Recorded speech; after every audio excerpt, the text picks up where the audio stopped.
I'm in support of the tailgating at the baseball games because I've spoken to a couple of the baseball players, one of them today actually.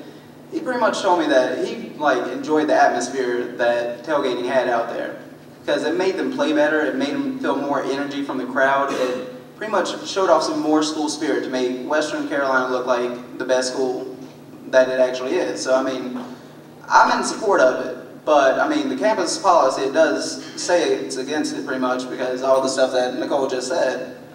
But, I mean, I would definitely be in support of SGA doing something or anything that they could do to possibly have tailgating be allowed at the baseball games. I mean, if we had some cops monitor, like, some of the drinking, make sure nobody out there was underage or, like, getting too rowdy, then I'm pretty sure that would be definitely all right with me. We spoke with Coach Miranda, the baseball coach of the Catamounts here, and he actually had some pretty illustrious plans drawn up for that back berm there, as it was called. He was trying to elevate it actually and make it so that the fans could go out there and stand and all that stuff. But those were just plans of his that he had until this was shut down.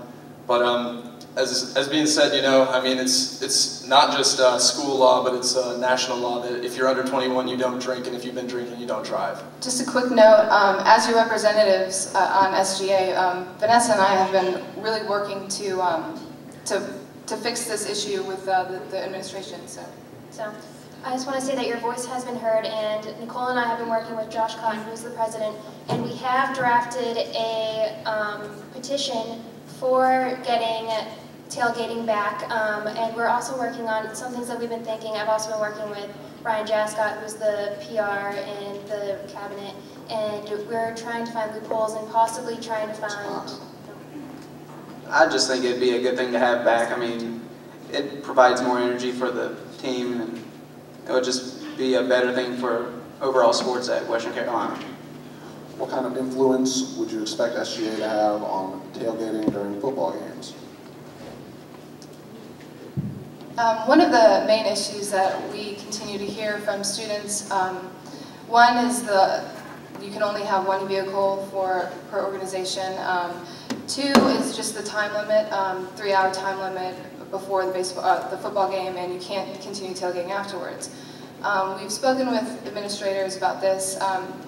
Basically, the one vehicle rule was just so service and emergency vehicles could get through because it was too crowded. That's not going to change for the safety of all of you.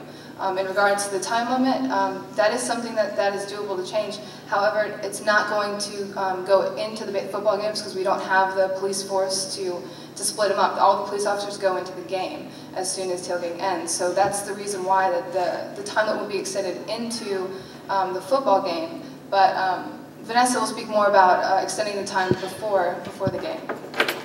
So, in order for us to extend the time before the game, it's at 3 hours now. We would try and change it to 4 hours, but if there was a 12 o'clock game, the tailgating would not be allowed to start before 9 o'clock because simply the university cannot afford to pay those people overtime, and it would cause a lot more towing of vehicles, and if they had to start towing more, then they're going to start charging students, which the towing is now free to students if that does happen. So that is one possible thing that we're looking at. 10 seconds. Thank you. With football tailgating, I'm also pretty much in support of that. I mean, I like being able to go out there and have some fun right before the football game. I mean, as long as people are acting right, I mean, there's just some things that people don't need to be doing, and I mean, most people know this.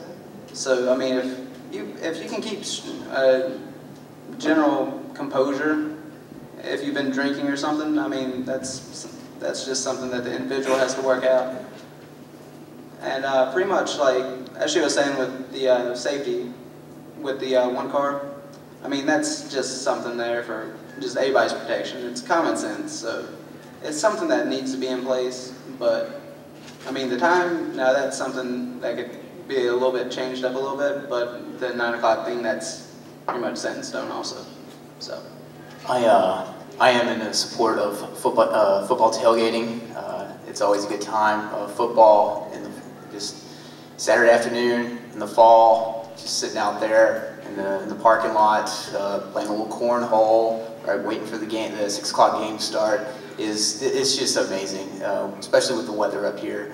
during the fall. Tailgating at a football game is a time-honored pastime at colleges and universities across the nation. It's something that you look forward to when you come to college, is the tailgate for the football games. As for the car situation, as both the candidates have said, it's a safety issue.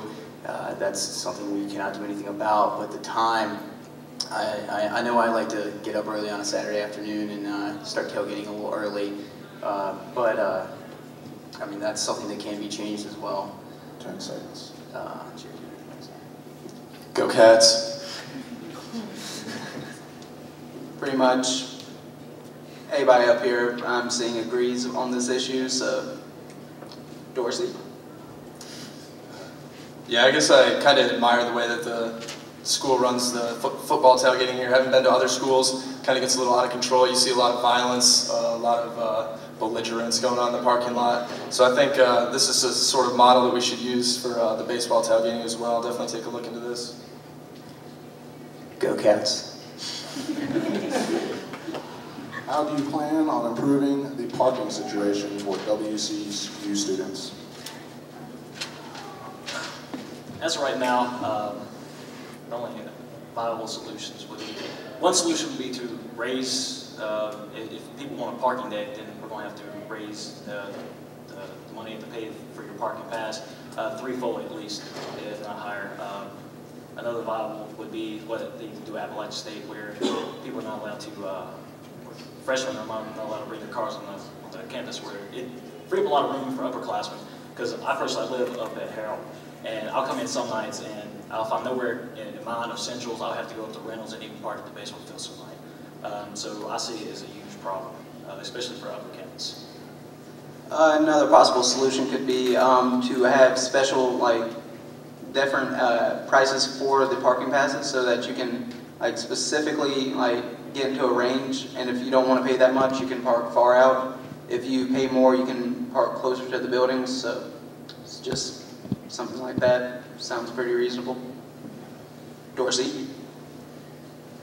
First off, I want to say here at Western Carolina, we're blessed with our parking, with the parking the way it is. At other schools, many other schools, freshmen are not allowed to park on campus. Some schools even charge up to $200 to $300 and sometimes as much as $500 for parking. For us, having the $50 parking fee is a blessing to us, and for the allowance of freshmen that have their cars here. I've done some research, and at many universities across the nation, such as State University of New York and University of Albany, they have no freshman parking, which allows for the freshmen to stay here all the way through the semester. Their retention rate of full-time first-year students is 83%, according to About.com, that has a collegiate profile for them. Ohio University, also no freshman parking. Their retention rate would be of full-time first-year students is 78%, and that's according to the same website. Now WCU, their retention rate is 71% as of the last year for full-time students. If we had no freshman parking, this would provide the opportunity for students to stay here and maybe realize they actually like this place and stay here, and that way our retention rate would be better. There is a master plan for building a parking deck within the next 5 to 7 years. It's going to cost the university $3.6 million, $12,000 per space. That would raise the parking permits to $300 to $400 for each student. But we continue to hear complaints from students that parking is an issue, so the administration is acting on that. However, there are actually more spaces available on campus than we have faculty, staff, and students altogether. I know it doesn't seem like that, but perhaps it's more of an issue of transportation and placement of these parking spaces and parking lots that needs to be looked into. But there is a plan for the building of a parking deck.